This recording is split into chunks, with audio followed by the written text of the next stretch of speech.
Answering astrology, metaphysical questions, questions about your natal charts. So if you guys have any questions, feel free to comment below. We'll give people a few minutes to join the room. Also, if you guys want your own natal chart reading or progress natal chart reading, all of that information is going to be in the description box below on my website underneath the readings tab.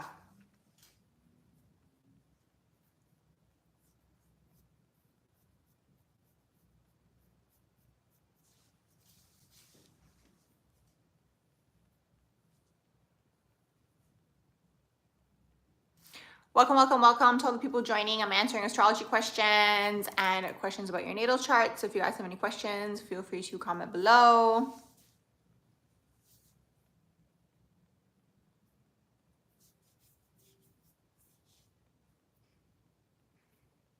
Hey, how are you? How's it going? I'm answering astrology questions, questions about your natal charts, metaphysical questions, all the things. So if you guys have any questions, feel free to comment below.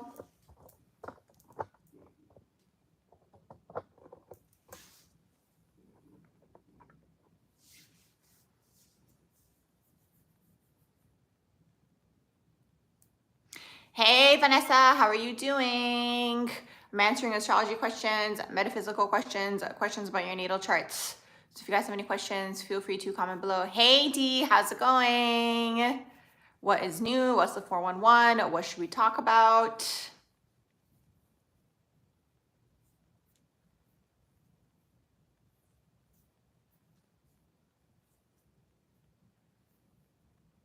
Hey Cass, how are you? I hope you're doing well as well. Can I tell you a little bit about Chiron in Virgo in the 5th house? Absolutely. So when I answer the questions, I will go in order. So I will get to everyone's questions. So Chiron in Virgo in the 5th house. Okay, so you guys can look at Chiron as the area that you guys are healing through in this lifetime, okay? So whatever sign you have in here and whatever house it's in, the house is going to be the area of life. And then the sign will be kind of how the energy is expressing itself. So when you have Chiron and Virgo in the 5th house, you might heal through Virgo-like things. So anything to do with the overall world of health, healing, being of service, maybe when you're helping people or healing people, or maybe when you are, you know, doing something when you're being of service in one way, shape, or form. Maybe it's like being a personal trainer or helping at a soup kitchen or these types of things, okay? So for you, on a soul level, that's a healing experience. And then the 5th house, this is interesting because when you have Chiron in the 5th house, creativity is very healing for you. So when you feel like you're expressing yourself creatively, maybe working on a creative project, but also having your own children can be very, very healing for you as well. Hey Wendy, how are you doing? I'm answering astrology questions, metaphysical questions, and questions about your natal charts. How will Pluto in Aquarius coming up for Aquarians look like? So what you want to do is you want to see where do you have Aquarius in your natal chart, okay? So if you have it in the 1st house, you're going to be going through transformations of the self, okay? When you have it in the 2nd house, it'll be transformations through your finances.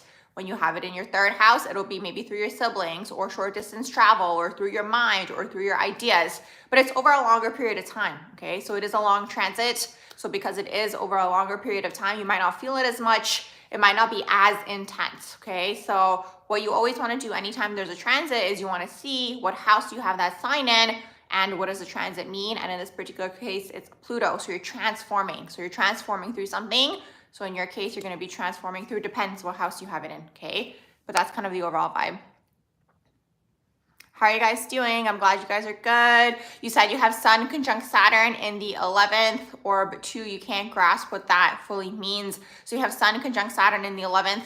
This is going to be karma surrounding the father specifically, and maybe the father like limiting your ideas or something of that sort, where it's like the 11th house is the expression of like the higher mind, in the sense where it's like innovations and innovative ideas and futuristic ways of thinking. And when you have Saturn in here, it's like maybe the father, if it's not the father, it'll be the dominant masculine role in your life. Maybe this person was very restrictive. Maybe he was very like rigid in his way of thinking. Maybe he was like very traditional in his way of thinking. And then it's affecting the ego as well, your identity, which is the sun.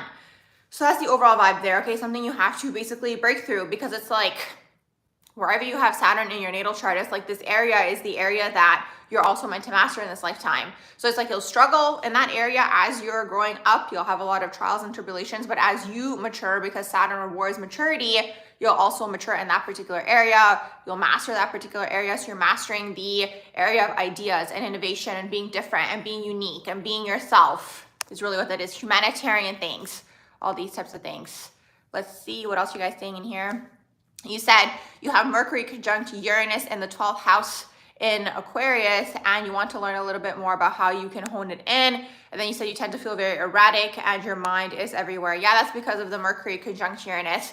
Honestly, any sort of like Uranus aspects in your natal chart, you're always going to be unconventional in that particular area. So it's kind of like a matter of honing it in, and it's a matter of just like expressing, you know, that area that you're different in. So for you, it's your mind. So you're going to be very futuristic when it comes to your ideas and when it comes to the way you see the world and when it comes to the way that you think. You might be very detached in the way that you think. Sometimes with like Mercury conjunct Uranus, it's like people might think certain things are a big deal, and then for you, you just don't understand because you're like, why do you think that that's a big deal? You know, it's like, it's this detached energy. I find it to be very healthy, personally, the energy, but I mean, it is what it is, right? So other people might see things and you might be like, but why? You know, you might not understand because it's like for you, so it's a higher mind. You know, for you, when you have Mercury conjunct Uranus, it's like, I have bigger fish to fry. You know, there's bigger problems at hand, you know? So it's things like this. You're welcome. Yeah, you want to figure out a way to ground it. Okay, so for Mercury conjunct Uranus, you said you have it in the 12th house and then you have it in the sign of Aquarius. So it's like, it's even more, having Mercury in Aquarius, it's even more of that like different way of thinking, being futuristic, being detached, maybe people not really, like maybe feeling like you don't really connect with people. You know, there's that aspect of Aquarius as well, where it's like you're just so ahead of your time. And it's like, as time goes on, as an Aquarian person or someone who has like the Uranus aspects in there, you'll probably see that a lot of your ideas and things that you have thought of in the past come true, you know, and it's like you're just ahead of your time. And then you might struggle to connect with people because it's like people might be kind of focused on the day-to-day or like the everyday types of things. And then Mercury conjunct Uranus, especially in the sign of Aquarius, it's like you're not going to be like this, you know what I mean? It's all about the ideas and tech, for example, things like this, okay? Innovation, being just like ahead of your time in that particular area. And then the 12th house, Mercury in the 12th house, Uranus in the 12th house. So this is kind of like passed over knowledge. Okay. So if you were to be able to kind of focus on maybe one thing or like kind of clear yourself of like other people's energies and maybe expectations and these types of things, you'd probably be able to hone in on whatever your gifts are in this lifetime. Okay, that's the thing with the 12th house, is carried over knowledge, but you have to kind of clear off a lot of people's energies and other people's maybe thoughts and ideas, maybe society's way of looking at things and how society wants it to be. That's the thing also, sometimes you all with like Aquarius energy, what's important to understand with Aquarius energy is like this energy, anytime you have it anywhere in your natal chart, you're kind of meant to pave your own path. So you can kind of see like the overall vibe of like the way somebody does something. Let's say it is something to do with like starting your business, right? You can take like the overall skeleton, right? Like the overall idea, okay, like this is how you start a business, you do this and then you do that, but you'll still have to kind of like add your own unique twist to it. So that's what's important to understand with like the Aquarius energy in a natal chart. You're welcome. Jupiter conjunct Moon and Aries on the IC. So you have all of that in your 4th house. Anytime I see conjunctions like this, basically what that signifies to me is like these people have like karma when it comes to the home, and the mother usually is the 4th house, but if it's not the mother, it'll be the dominant feminine role in your life to clear. That's kind of like in the way of the 10th house. That's kind of how I see that particular energy. So it's interesting. Moon in Aries is an interesting energy because it's like what I've noticed for Moon in Aries is like it can go two ways. The Moon in Aries wants to kind of have their own individuality and be their own person. A lot of the time when you have Aries anywhere in the big three, you're kind of here to start something new for yourself, also for like the family line, right? And then also a new cycle in terms of like the soul. So it's like Moon in Aries, it's like maybe the whole family, they were lawyers, boom, you come through. Maybe you're gonna be someone who is an athlete, for example, or you're the first one to be a cook, like whatever it is, okay? So that's the whole thing. And then you have Jupiter in here. So it's like it's affecting your finances. So there's a lot to do with this like breaking free, right? Energy of like, I'm going to do my own thing. I'm going to pave my own path. I'm going to be a starter. A lot of it is like really honing in on that intuition as well. So it's like either when you're growing up with the Moon in Aries, it's like either the mother or the dominant feminine role in your life is going to allow you the freedom to be on your own and do your own thing and be independent.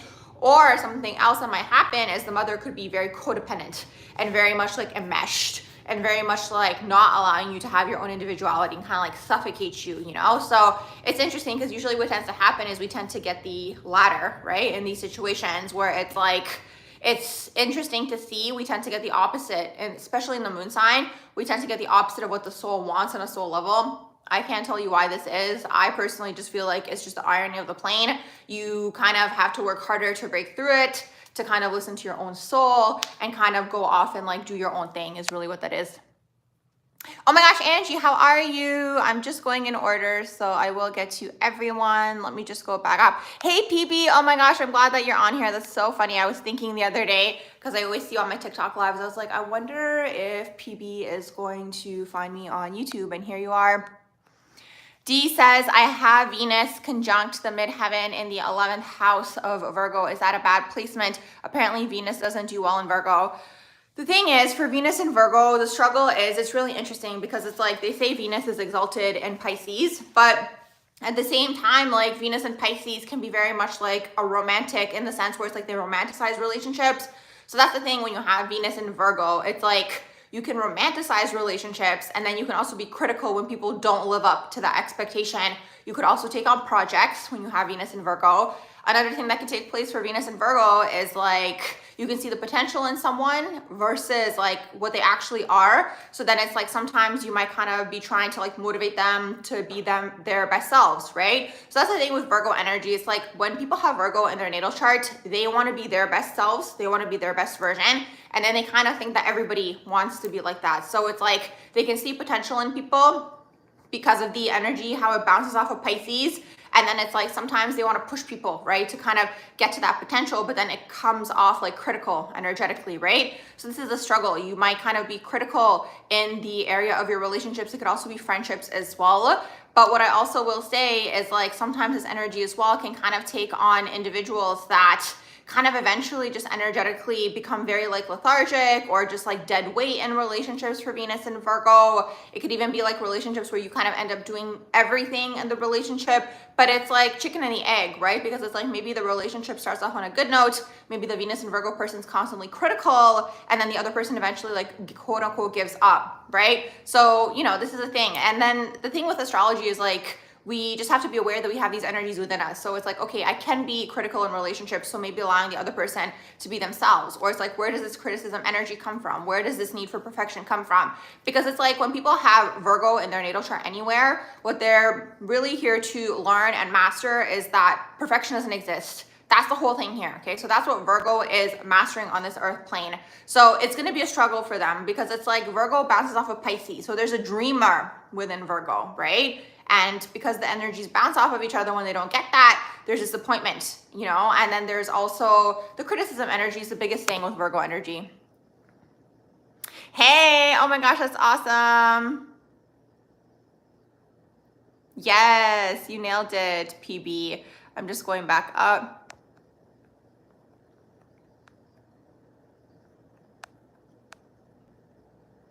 No worries. Thanks for being in the live. You said, what about Venus in the 12th house and Neptune in the 8th house? That can be very addictive, especially Neptune in the 8th house. Neptune in the 8th house can even go into like sexual addiction, but addiction of any sort, so just something to keep in mind when you have Neptune in the 8th house.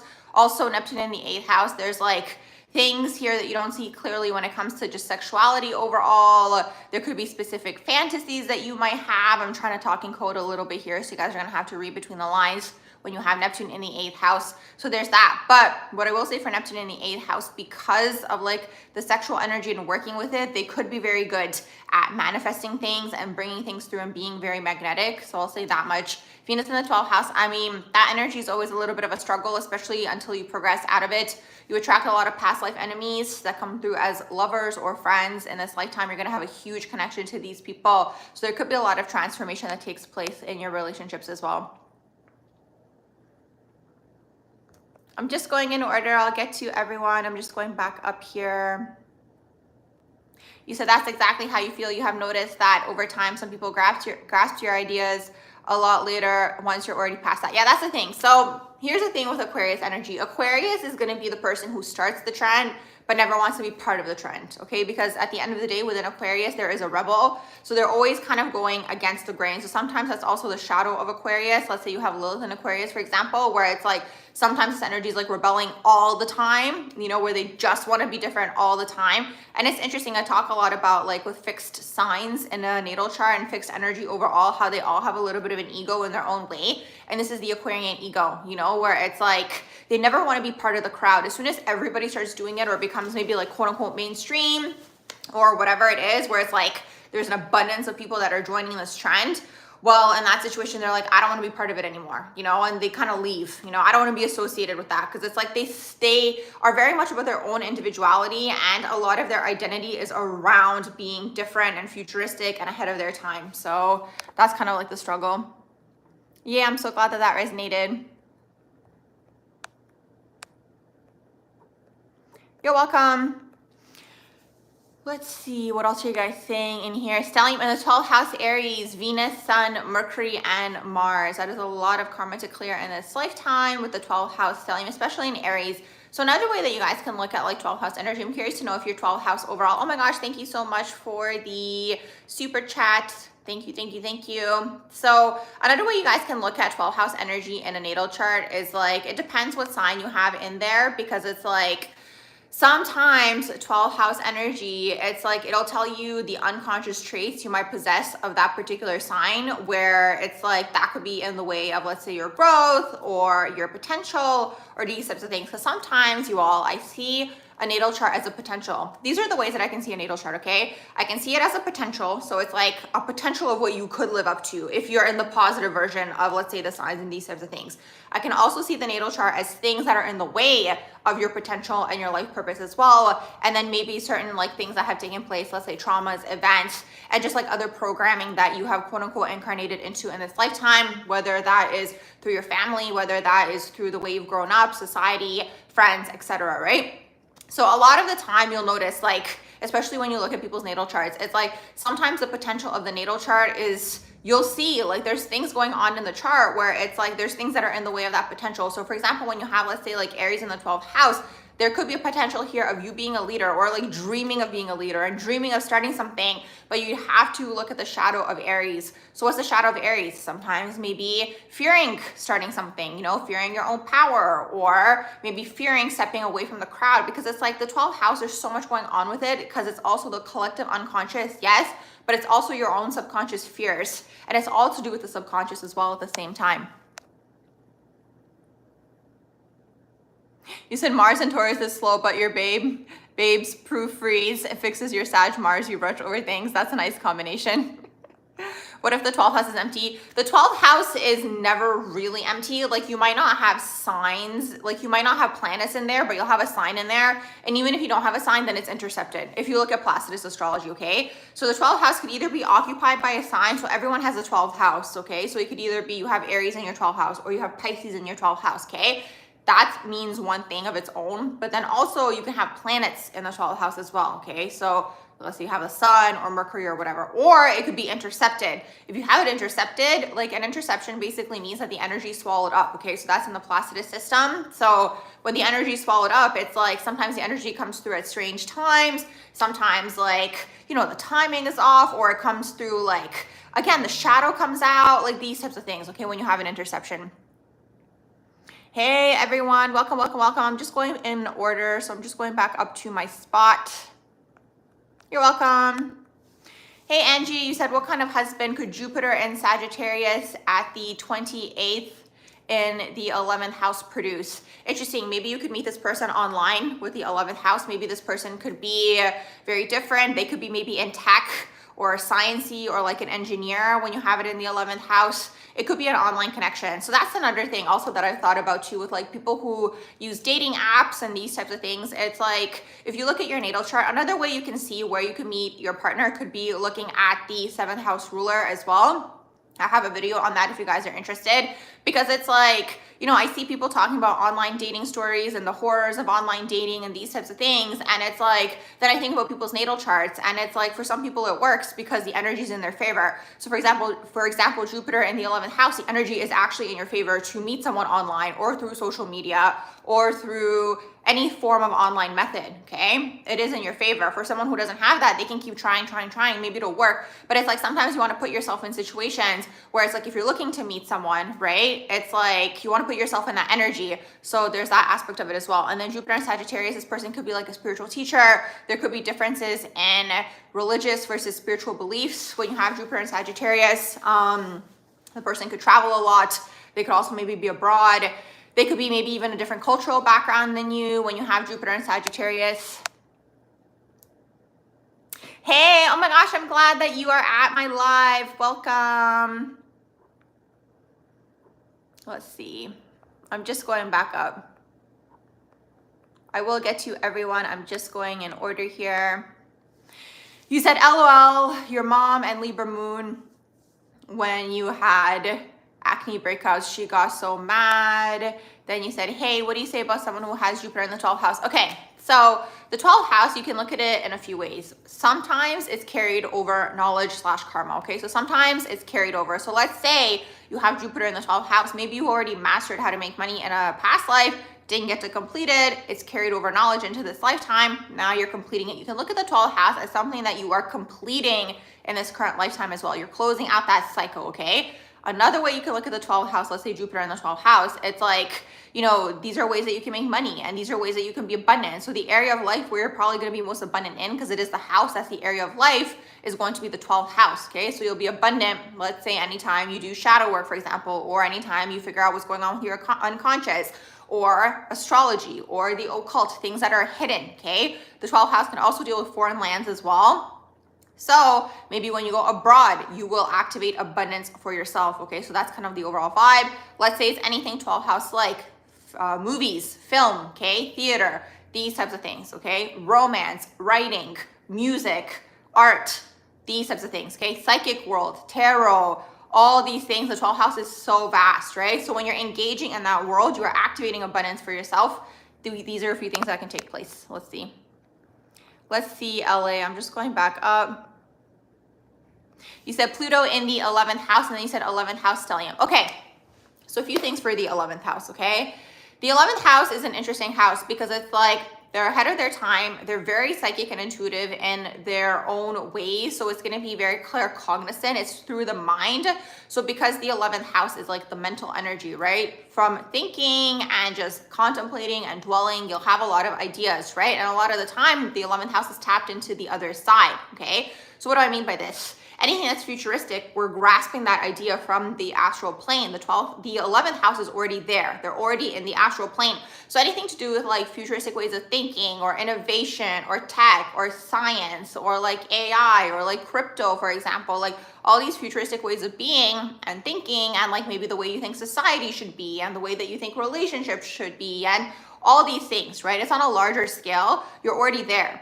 You know, so now the 11th house is trying to figure out how to anchor these ideas. How do you anchor your new technology type of thing? Let's say you create a website. Let's say you create an app. Let's say you create some sort of online service. The internet is going to be very beneficial for 11th house people. So it's like maybe you'll have an online business, or maybe you will meet people online, or maybe you'll get inspired online, because it's like what's amazing about the current age that we're living in is like through the internet, you can travel. Okay, so there's that aspect of it as well. So you're traveling through the internet, and then you can also meet more people now, right? So you can kind of reach those people that you are trying to reach, right?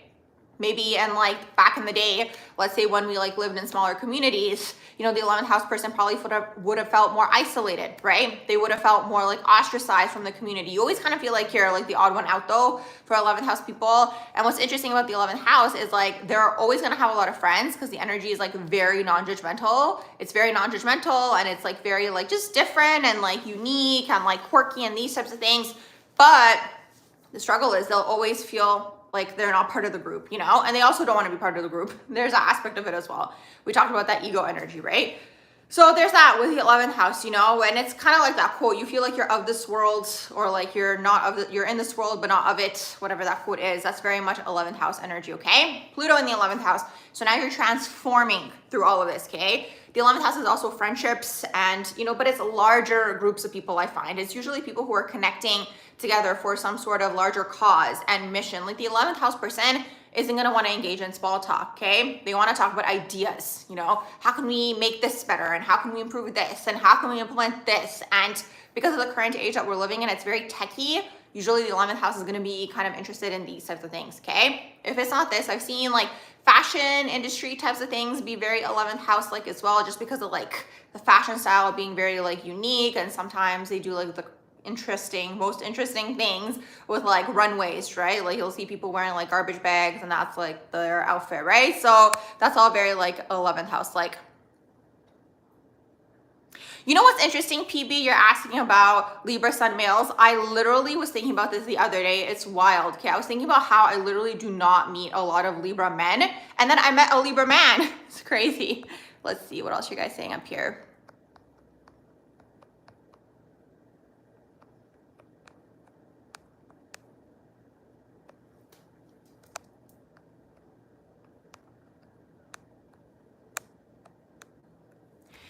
Gemini sun, Sagittarius moon, Capricorn ascendant. Greetings from Northern Australia. Oh my gosh, hi, how's it going? So you have Gemini sun, Sagittarius moon, and then you have a Capricorn ascendant. Okay, so on Grand Cross, I need to make a video on that just because there's so much to say. But for Sagittarius moon, you have the Gemini sun, and then you have a Capricorn ascendant. It's nice, like the Capricorn energy is really gonna ground you, okay? It's gonna ground you in terms of the Gemini sun and the Sagittarius moon. Like I like that combination. You could be interested in starting something, maybe like a travel blog, or like, you know, those people who do those blogs like around the city, like this is the best place to eat, and this is where we went out last Friday and it was so much fun. Because Capricorn ascendant is gonna get you to work hard, you know? So it's nice in that combination. But it's definitely gonna have to be something social, maybe social media-esque, where you're like talking about something and it's fun and it's versatile. That's the main thing there. You want it to be versatile, okay? What I will say about mutable energy is like, you're always very likable. That's the thing with mutable energy. They're very likable, but they're mutable, right? So they're changeable, you know? So sometimes if you go in the shadow, you might come off flaky. So it's like, that's why Capricorn's nice in there, because like Capricorn's gonna get you to focus on the goal. Mutable energy overall is gonna be like, I'm interested in this and I'm interested in that. And then they switch all the time, right? Like especially Sagittarius energy, especially when they're younger. You'll never be able to catch these people. Like you'll never know where they are, what they're doing. They're always on to the next thing, you know? And it's almost like that fire within, like it's always burning. Now, Sagittarius moon, what's interesting for these people, it's like they're known to be like the bachelor or the bachelorette of the zodiac. The thing is like this energy needs freedom, okay? That's the thing, freedom on an emotional level. So you either need freedom when you're in your relationships, or you need freedom when you're working at a job, or whatever it is. As soon as something feels like it's too much, too constricting, suffocating, you know, you don't have the flexibility, you're gonna leave that thing, okay? So there's that. Let's see what else you guys saying here. What's your advice on reading progressed charts? I'll get back to the top in just a second. You've been trying to get into it, and right now your progressed rising is Aries, Sun in Libra, Moon in Scorpio. How would that show up for you right now? Okay, this is the way that I see progressed energy in a natal chart. So you had the original natal chart, and that's still who you are at the core, okay? And that's always gonna be there. I know a lot of people, when they hear about progressed or secondary progressions, they're like, oh my gosh, I'm so attached to my sign, and I don't wanna be this new sign, and XYZ. It is what it is, right? But you can look at the progressed energy in a natal chart, and this is mainly going to only affect your inner planets, and then it's going to affect the IC, it's going to affect the IC, midheaven, the ascendant, descendant axis, and then I think fortune and vertex as well are going to be affected in the secondary progressions. You can kind of look at it as energy that's on top, right? It's an overlay. So it's like you still have your core identity. That's still who you are at the core, but now you've evolved, right? Like you've grown, you've evolved. Maybe now you've moved into the next progression, okay? With the moon sign, okay, in terms of secondary progressions, it changes every 2 years. So you can kind of see it like, what are you craving on an emotional level for those 2 years, right? And an interesting progression is going out of Sagittarius moon into Capricorn moon, because it's like when you're in the progressed Sagittarius moon, you could be like wilding out, doing the most, like overindulging because you're feeling lucky, right? But you might deal with the repercussions of that in the next 2 years when Capricorn moon comes around and it's like, okay, now we're gonna work. Like now we're actually gonna sit down and try to ground something. Like now that whole energy where it's like you were scattered and you wanna do this and you wanna do that, it's grounding it, okay? So you can kind of look at it like this, okay? You're changing basically on an emotional level. Like what's emotionally fulfilling for you? Let's see. Do you think Moon is Scorpio, Sun and Mercury in the 12th house and Cancer rising has psychic abilities? Absolutely, yes. Okay, I have a video coming out on getting in tune with your psychic gifts and abilities. I have 2 videos already in my metaphysical playlist. One of them is called Getting in Tune with Your Psychic Gifts and Abilities. It's kind of like just talking about how you can get in tune with your psychic gifts and abilities. And then I have another one called Divination Tools. So usually when you're kind of starting out with your psychic gifts and abilities, you're going to use divination tools, right? Because the divination tools are helping you start to trust your own psychic gifts and abilities and your intuition. That's really what that is. But with a chart like this, Moon in Scorpio, Sun, Mercury in the 12th house, like that is like psychic nation, especially because you have your rising in Cancer like that. It's like clairsentience, even maybe mediumship in there, and it's karmic from a past life. So you have these gifts from a past life. I do think that everyone is psychic in one way, shape, or form. Like I do think that everyone is intuitive, but it's what I talk about all the time. It's kind of like a genetic predisposition. Like from a young age, you're going to be interested in the psychic world when you have a chart like that, you know, where it's like you might have always gotten readings. For example, 12th house people are always going to go off and get readings. You might have been exposed to the psychic world from a young age. You may have maybe seen things. Maybe you've had dreams come true, like all these types of things. Sag moon is your favorite astrological placement? Yes, mine too. Let's see. I just love Sagittarius energy overall. They're just a lot of fun. Let's see what else are you guys saying in here. Jupiter in Gemini in the 3rd house, husband. Yes. Okay. So the house in here is going to tell you where you might meet this person. So you could meet them at networking events, social events, anything where you're connecting with a lot of people. That's the 3rd house. You could meet them on like a trip. Let's say you go on like a short distance trip. You could meet them there. You can meet them at like local types of things. So like, let's say you go to the library or you go to this event or you go to this workshop. You can meet them there as well. It's through like the mind as well. So you're going to probably be connected to this person through the mind. You're probably going to be looking for someone who's intelligent. Jupiter and Gemini. When you're looking for you're looking for a husband. So when you're looking for a husband for Jupiter and Gemini, this person's going to be highly intellectual. Maybe they're going to be in like sales or marketing, like that could be their vocation. Maybe they're going to be in something that's like PR, anything to do with like talking, okay? Talking and speaking. That is Jupiter and Gemini, okay? And then if you want to know more, you can look at your 7th house ruler as well. And I have a video on that. Definitely check out my miscellaneous playlist. Yay, I'm glad that resonated. Yeah, that's another thing too, and it's interesting because I mentioned that in the video, the psychic gifts and abilities video. It's hard to teach people psychic gifts, like it's hard to teach people how to be psychic, right? But you can kind of give them the tools, you know, and that's what all these things are for, like tarot cards and pendulums and astrology even, right? So all these things, what they're doing is they're helping us focus our energy, you know, and especially if you're starting to strengthen your intuition, your first thought, this is the way that I learned it at least, okay? And the way that it helped me, so maybe it'll help you guys, is like your first thought that you have about anything is gonna be your intuition.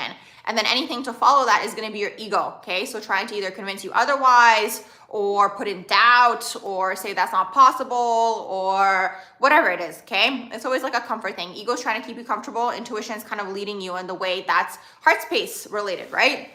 Because it's like when you're getting involved with like psychic work and intuitive work, you want to be resonating out of the heart space, okay, is really what that is. So the intuition, you know, when you're listening to like that first thought, the more that you listen to it, you kind of like train yourself, right? It's just like shifting your mind in a different way is really what that is. Let's see, I'm just going back up. Venus in the 6th house. Is it true women don't like you? I haven't heard about that. Sun in the 8th house, you're definitely here to like uncover things. When I see 8th house energy in someone's natal chart, it always says to me that this person is here to either expose something within the family line. So in your case, it could be something to do with the father. If it's not as intense as like exposing, it could just be like family secrets that maybe you bring to the surface. It could be things like overall you're breaking through some sort of like secret that was within the family line, like a generational type of thing. That's sometimes how I see the 8th house. The sun can be the father, okay? So there could be something here that maybe within the masculine line or like on the father's side or something of that sort was hidden. And then you come through and just maybe by being yourself, you bring it to the surface or you uncover it, or you're like, wait, hold on, how come no one talks about this?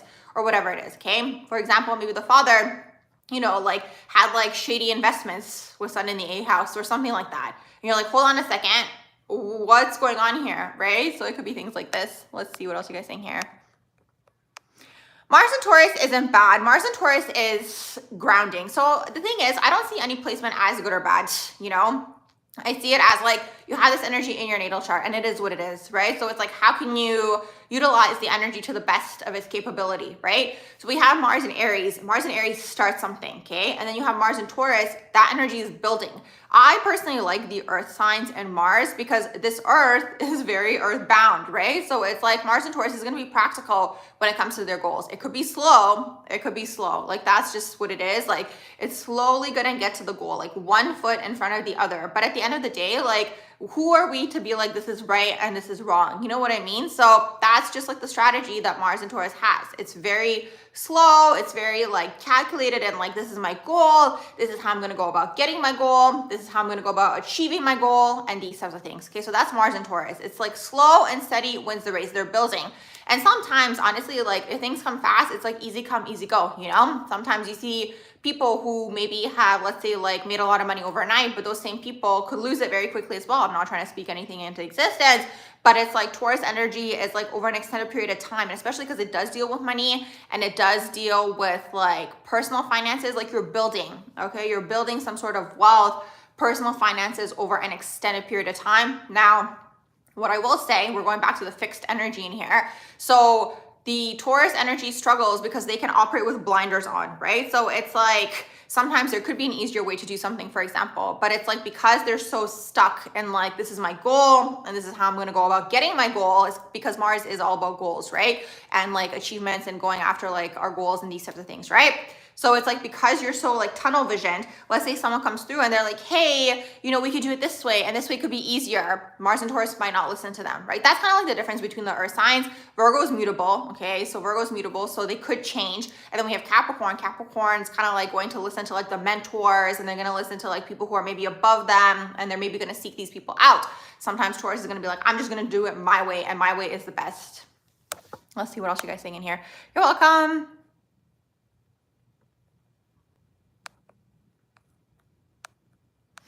Let's see what else you guys saying in here.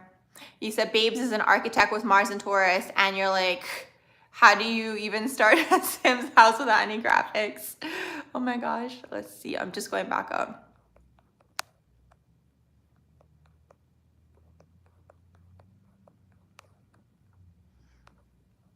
You're welcome.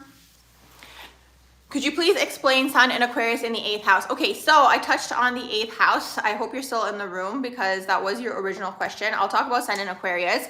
So Sun and Aquarius, here's the thing, like the Sun is your ego, okay? It's your overall, sometimes they say the Sun is who we think we are, right? Sometimes they say it's like also who we're working up to be. So it's interesting to see like the different perceptions on the Sun. Sun and Aquarius, you're gonna be unique. You're gonna be different. Maybe the way that you dress or present yourself is gonna be very unique and different. Like I'm seeing those people who wear those like maybe fedora hats and like the boas, or like those like fur vests, like these types of things, okay? Where it's like you stand out, right? Like you just stand out in your own way. Like Aquarius stands out, and it's interesting because it's like when we look at Aquarius and Leo, which is the creative access, they're both trying to get attention in different ways. That's what's really, really interesting, because it's like Leo is about the self, right? So it's like through the self, they're getting the attention. Aquarius sometimes is also through the ideas as well, okay? So it's interesting to see how these energies bounce off of each other, because you'll always see an Aquarian person, like you'll always know who they are. Like they're always like a little bit eccentric, like even the way that they express themselves, like it's going to be a little bit like different, like you'll pick up on it, okay? especially because it's in the sun. Now the sun is also going to tell you about the father, okay? So you have sun in Aquarius in the 8th house. So maybe there's something here with like, maybe the father was like very like eccentric, or maybe he was like very detached, okay? There's something that could have taken place of this sort as well. Maybe he was kind of like secretive, or like just like maybe you could never figure him out, or maybe you could never get a grasp on him, or like maybe he was just like cold or distant, something of the sort. But at the same time, because it's in the 8th house, maybe he was kind of like working on something that was like secretive or like clandestine or something of the sort. Let's see, what else you guys saying in here?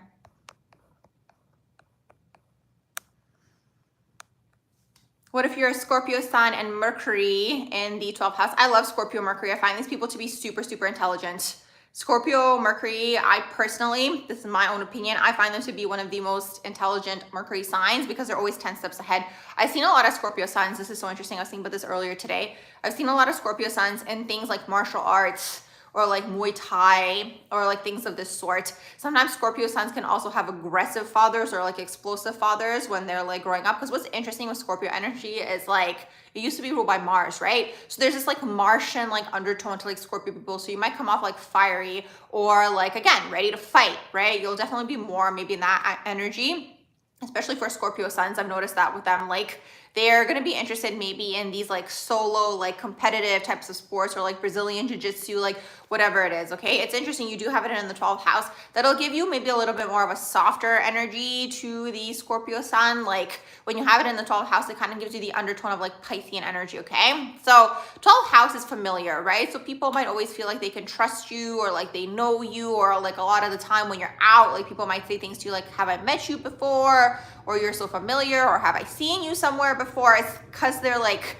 acclimatized to your energy is really what that is. And a lot of time, really what it comes down to, this familiarity comes from 12th house people being very connected to like the divine, right? Something greater, like the creator or God, or whatever term you want to use. Like they're very like spiritually connected. So it's like through you, that's what people feel connected to, right? And then in turn, you could also have, because you have Scorpio in there, maybe people are going to be obsessed now with this, or like they always want to be around you, or they like don't want to let you go, or like whatever it is, right? So it could manifest into this. The sun in the 12th house, there could have been maybe even substances, especially having Scorpio in there. Maybe the father was involved with substances, or an escapist in one way, shape, or form. Or the father could have maybe struggled with like alcoholism with that combination, or just escapism overall. Maybe he was more like in the feminine. Maybe he was always going into the crown, you know? But because Scorpio's in there, there's still going to be something here that's like hidden. That's the thing, okay? Something that wasn't, because the thing is, okay, this is the thing to understand with Scorpio energy. Like the reason Scorpios are psychic and intuitive is because when they're younger, there's something there in their environment, right? So with their parents, whoever they were growing up with, maybe they were growing up with grandparents or whatever. So with whoever they were around, these people, there's something that they were saying to them that wasn't matching with the energy that the child was picking up on, okay? So the Scorpionic energy is always working with the undercurrents of energy, and because Scorpio is a feminine sign, it is water, like it's still feminine at the end of the day, you're still constantly working through like the undercurrents of feminine energy that's hidden, right? So that's the thing. Sometimes it's like a struggle to like work on something or heal something when it was hidden, right? Because you can't pinpoint it, right? So Scorpio is always kind of working with like, it's usually feminine manipulation or like covert emotional manipulation. It's always covert emotional manipulation where like you never be able to pinpoint it, okay? If it's not through the direct feminine line, it could just be the energy. So maybe it's through the father, but maybe it's his own shadow feminine aspects where it was like covert, it's covert feminine manipulation, or like covert emotional manipulation, or covert emotional neglect, or like covert like narcissism maybe that you guys dealt with. Like this is kind of like the overall vibe. Let's see what else you guys saying in here.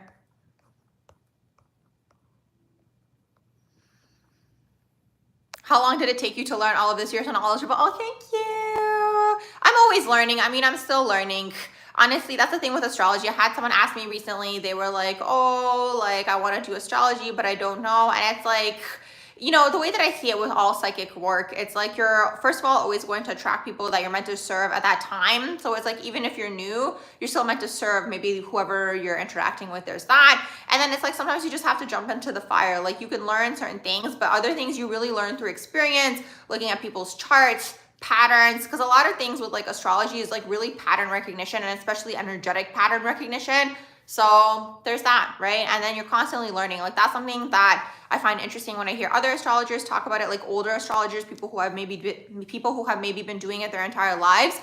Like these people say that they're always learning and that they're still learning and there's always something new to learn. So that's what I like about it.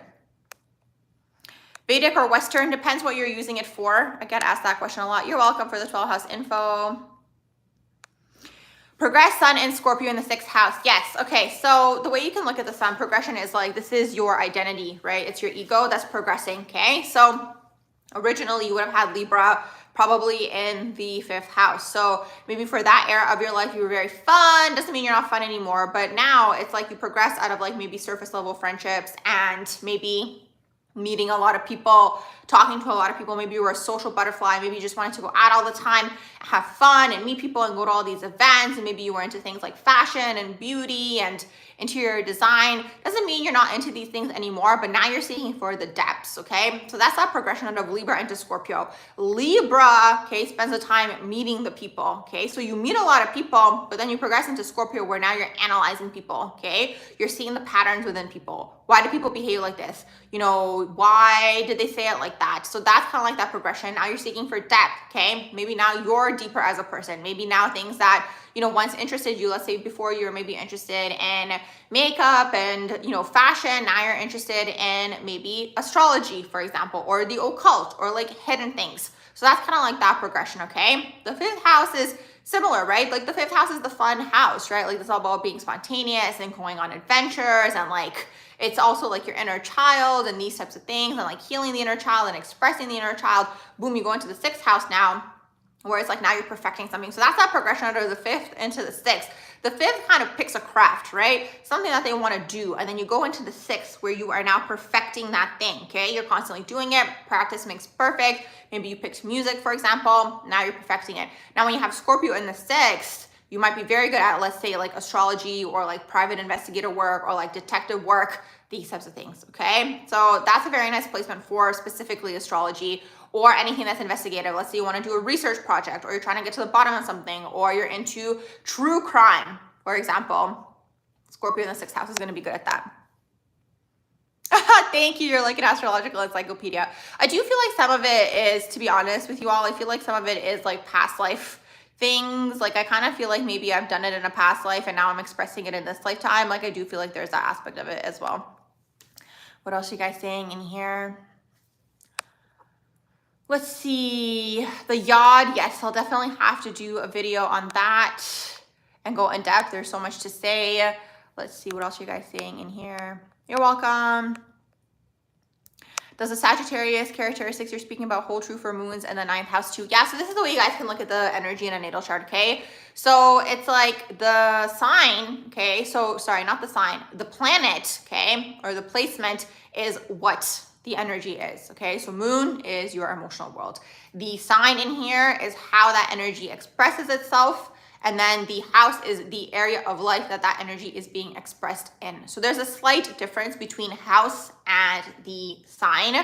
But in Western astrology, we still have, let's say like the 9th house is ruled by Sagittarius and it does take on some of these similar characteristics, okay? But overall, like that's kind of how it works in astrology, okay? So it's like, you know, if you have it in the 9th house, the moon, right, is in that particular area of your life. So it's like the area of life with the higher mind and the higher learning and the philosophies. Like this is all emotionally fulfilling to you. You might be interested in talking about these things or like exploring philosophies. Something with like Sagittarius energy, you all is like, Sagittarius energy is really, really here to learn. First of all, they learn something. It's all about expansion and expansion on a soul level. So they kind of come here and they learn something, okay? You know, this journey of life puts them on some sort of expedition is really what it is. Kind of like eat, pray, love, right? But it's like their whole life, right? So they go off on some sort of journey and quest to learn something, okay? And then they come back and then they teach it. But it's mutable because then they learn the next thing and then they teach that thing too. So that's kind of like the bouncing energy. It's like they learn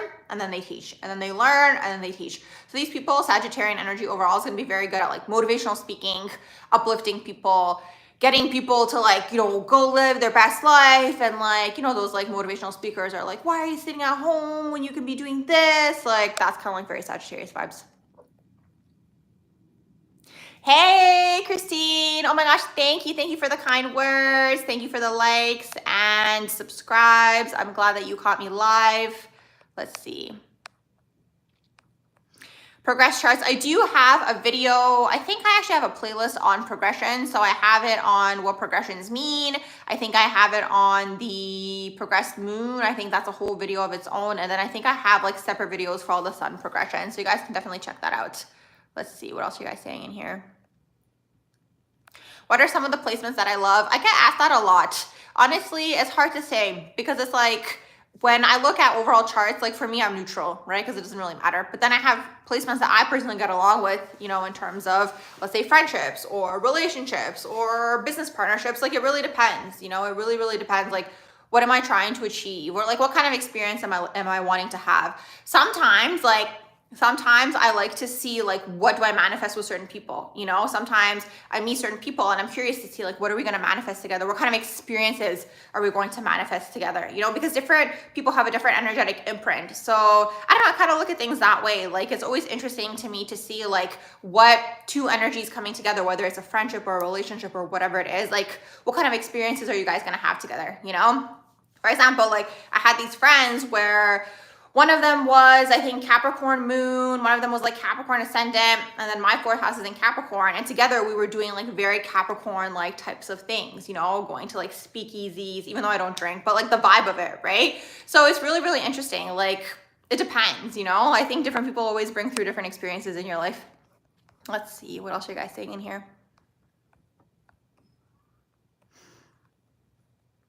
You're welcome.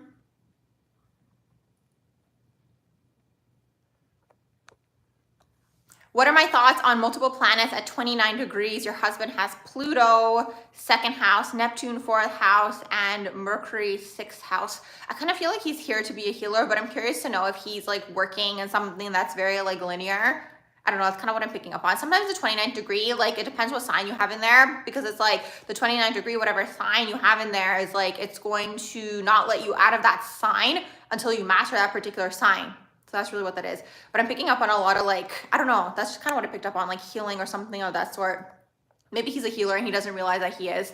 Neptune in the 1st house and 12th house stellium, overcoming obstacles. Okay, so Neptune in the 1st house, the struggle here is you don't see yourself clearly, okay? So it's like you might underestimate yourself, for example, when you have Neptune in the 1st house.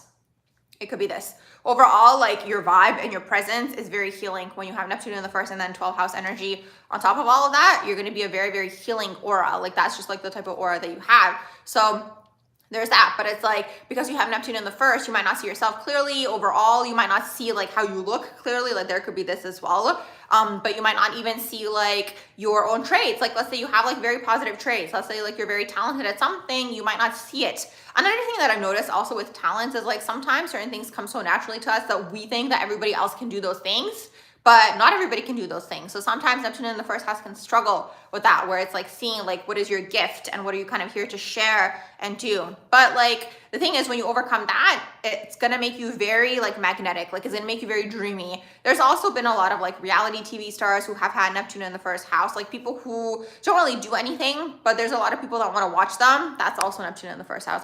You could also attract stalkers, okay? So keep that in mind. Let's see what else you guys saying in here. Let's see.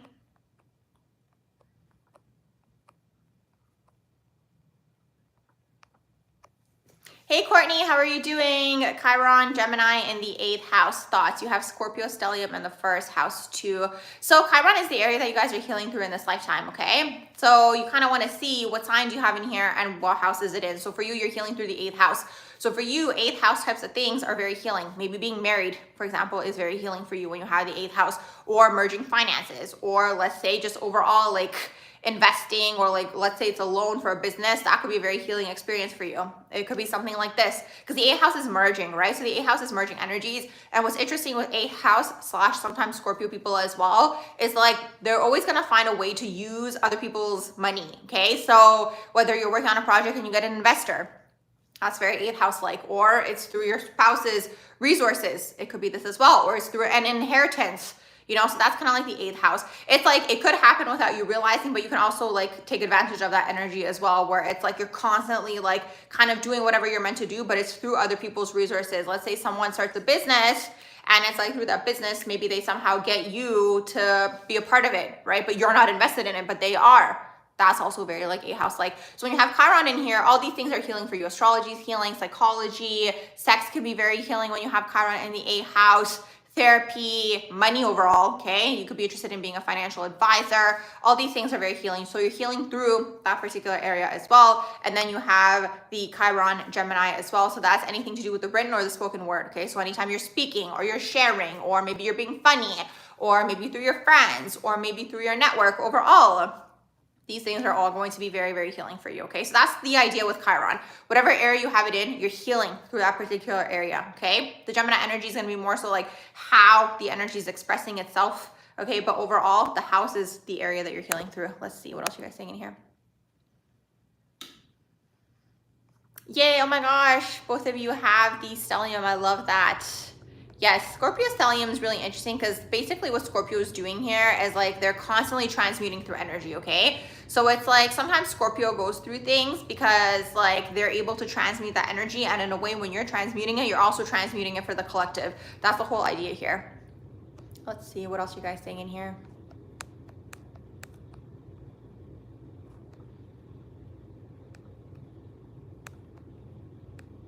The biggest obstacles I would say for the 12th house are just going off into the crown and like merging to other people. That's the struggle for 12th house people, okay? That's the main struggle, and like the main name of the game for 12th house people is, first of all, spending too much time in the crown and merging to other people and not knowing what you want to do and not knowing who you are. Sometimes the 12th house people can struggle with the identity because they spend so much time merging, and sometimes they spend so much time sacrificing for other people that they've maybe created an identity through that as well, okay? So that's something that the 12th house mainly struggles with. So my recommendations always for the 12th house is grounding. So when I say grounding, what is this? Yes, you can go into nature. That can be a way of grounding. But it's like sometimes it's having actual experiences in the physical plane, because otherwise the 12th house is going to want to isolate, right? Sometimes it's like picking up a class that you want to do, or a new hobby, or whatever it is, okay? Something that gets you interacting in the physical plane, and you might have to push yourself. That's the struggle with the 12th house, because they're not going to want to interact. They're usually going to rather, you know, be in their little corner or hermiting, watching something on their couch and just having a good time that way, which is fine. But it's like if you spend too much time in isolation, you go too much into the crown, and then boom, you bounce off of that Virgo energy, which is the 6th house, and then you become critical. You become critical of the world. This is the problem with the world. This is the problem with these people. So that's my biggest recommendation, is figuring out a way to be grounded and being practical when it comes to going after your goals and learning yourself and what you want to do, and having the strong boundaries, right? That's that solar plexus that I talk about all the time, because the 12th house is boundless, right? It's like it's boundless. So it merges to whatever is around it if it's not, you know, if it doesn't have a strong sense of self. That's the struggle. It can be codependent too. That's sometimes the struggle as well. So just working on these things is really all that we can do. Let's see what else you guys saying in here.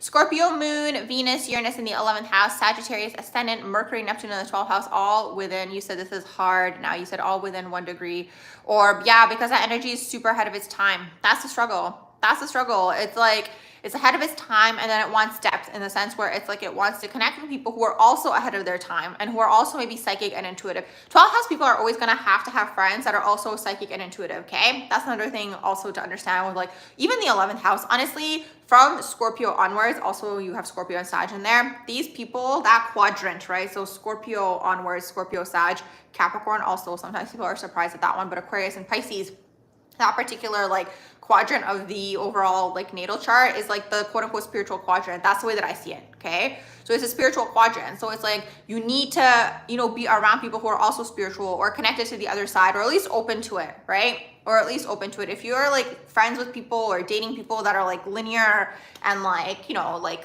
very physical and in the physical reality, like, yeah, maybe they could ground you, but again, you're still going to be seeking depth. That's the thing at the end of the day. Venus in the 12th house and Libra conjuncting your ascendant, but your 12th house is Virgo. Can I explain this? Is the focus in the 1st house or the 12th house? You feel like your chart is cuspy. I'm curious to know. So you said Venus. So what is your overall, oh, your overall 12th house is in Virgo. So you're a Libra rising, and then you have Venus in the 12th house. It's interesting because it's like, here's the thing, you know, this is what I was saying earlier as well. Everyone has the 12th house occupied by something. So it's like, even though your rising is in Libra, you're going to be blessed with like a symmetrical face. You might be into aesthetics. You might be very like friendly and bubbly, but your 12th house is Virgo, okay? So within a Libra ascendant and within a person that has like the 12th house in Virgo, there's a lot of critical energy that's taking place here, whether it's of themselves or whether it's of the world or whether it's even of the psychic information that you receive, because it is the 12th house. You really are going to have to work through the shadows of Virgo. So wherever you guys have the 12th house in your natal chart, you guys want to see what sign you have in there, and you're basically working through the shadows of that sign, because it's like when people meet you, you might, let's say, come off Virgo like when you have the Virgo 12th house, because it's like there could be unconscious Virgo traits that you have that you don't realize you have, which could be perfectionism or like wanting everyone to be on time, and then when they're not on time you don't understand, or like holding people at like a very high, you know, level where it's like sometimes not allowing people to make any mistakes, right? That's a struggle with Virgo energy. Mainly Virgo is hard on themselves, but then it kind of, again, they put it into the world as well when they're maybe with their friends or their partners or whatever it is, okay? So that's the thing for Virgo 12th house. And then you have Venus in the 12th house. I mean, that's past life enemies coming through as lovers in this lifetime is the main thing for Venus in the 12th house, okay? So that's always the name of the game. You're basically here to clear a lot of karma with a lot of people, whether that's through friends, whether that's through lovers, whatever it is, okay?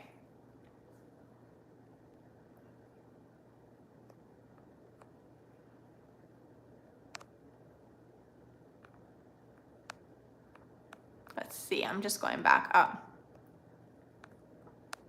Sun on descendant, is that Sun on descendant in Pisces? Let's see, Saturn in Gemini conjuncting the North Node in the 12th house. You would love to hear what I think. Absolutely. So you have Saturn in Gemini and then it's conjuncting you. So is your North Node also in Gemini in the 12th? That's really interesting, because here there's something that you're overcoming when it comes to the father that could be in the way of the destiny. If it's not the father, it'll be the teachers. If it's not the teachers, it'll be the managers. Okay, so it's the dominant masculine role in your life, and then later on it's all people in authority. Okay, so you might find yourself in situations where it's like the authority people might always kind of put you down in a way where it's like they see the potential within you, for example, okay? They might see the potential within you to maybe be this, like, for you, it's probably going to be something with community and speaking and probably spirituality, because it is the 12th house, speaking something, creating maybe some sort of community. Maybe you want to create like a tarot community, but it's usually local for Gemini. So the North Node in Gemini, maybe you want to create a dance studio or like a little choir thing going on in your town or whatever it is, right? So like, let's say someone sees the potential in you. Let's say you go to an audition and you want to be part of this choir group, and then this is all happening unconsciously, energetically, and the authoritative person who is maybe like deciding who gets to be in that choir or that musical or whatever it is that you're auditioning for, maybe says you can't do that, or like doesn't pick you, for example, and then boom, kind of, it's like a constant power struggle with people who are in authoritative positions, because it's conjuncting your North Node. They're usually going to be quote unquote in the way of the life purpose, okay?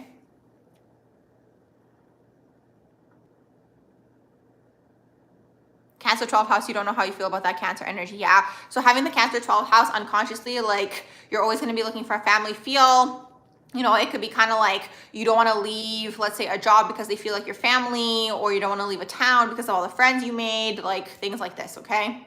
Because Cancer is like abandoned, and Cancer can sometimes be like, sometimes I see Cancer as like a cup overflowing emotionally, okay? Where it's like they don't have an outlet for their emotions. So it's not that they're like overly emotional. It's just like they don't have an outlet for their emotions, you know? So it's like that energy comes through sometimes, maybe in like a regular conversation with a person. They might be very like nostalgic, for example, or like very like attached to like, again, like the people in their life. It's very much about like creating family feels and family dynamics. And also the fear of abandonment is a big one, okay, for the 12th house in Cancer as well. Kim Kardashian has Neptune in the first house. Exactly. It's usually people like, I don't know, I don't want to like be like they don't have a talent, but it is this. Like people want to watch them, or people think that they're really interesting or whatever it is, when there's nothing really there. That's the whole thing. Hey, Alt03, how are you doing? You have Jupiter and Aquarius in the second house. How do they merge together? The second house is nice for Jupiter. It's a wealth placement, but because you have Aquarius in there, you're probably going to make money through like unconventional ways. Your money's always going to come through in like some random way. Like let's say, you know, this weekend, maybe they need someone to like dress up as a dinosaur for some sort of football event or whatever, like the mascot, and the person couldn't do it. They somehow, you know, call you, or you know them, or somehow you're connected to them. Boom, you come through and there's your unconventional way of making money. Let's say you have another job and then you make money this way. So that's the idea there, okay? Sagittarius in the 12th house. So Saturn and Sagittarius in the 12th house. So you're currently going through a Saturn square. So Saturn is currently in Pisces. So you're probably going through a lot of changes overall. There's a lot of things probably coming to the surface for you. Saturn and Sagittarius in the 12th house. So Saturn in the 12th house, I have a video on that on my YouTube channel. I mean, on my YouTube channel, you guys are on it right now. But I have a video on this because there's just so much to say. So no matter what I say, it's going to be like scratching the surface for Saturn in the 12th. Basically, it's like Saturn is the area that you get restricted in when you're growing up, okay? So what might happen is the father might restrict this area for you if it's not the father. Dominant masculine role in your life, if it's not that person, teachers, managers, etc. Anyone who's like in an authoritative position above you, okay? So what could happen in this situation could be like, maybe you grew up in a very religious household, and then maybe you had very specific spiritual beliefs, for example, that weren't rigid, right? So maybe the father restricted the area of spirituality, for example, for you. Saturn in the 12th house is going to be a sign of a writer as well. Okay, so that's also Saturn in the 12th house. Saturn in Sagittarius is like the area of travel could be restricted for you. Maybe you had fears about traveling when you were growing up, or maybe you traveled all the time with your family. Maybe the father traveled all the time.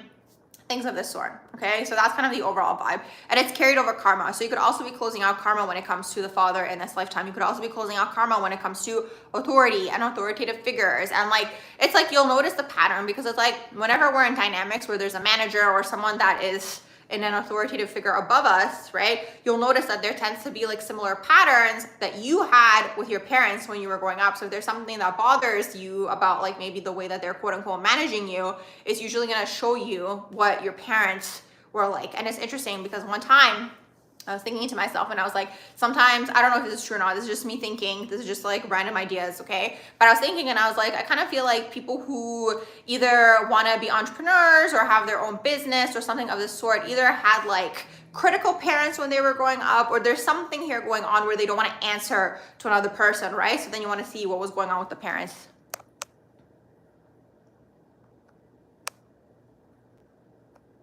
You do love family dynamic and fear of abandonment. Oh my gosh, I'm so glad that that resonated. All right, you guys, I'm going to sign off. Thank you so much for being here. If I didn't get to your question, I will get to your question next time. So make sure I will be doing definitely more of these YouTube lives.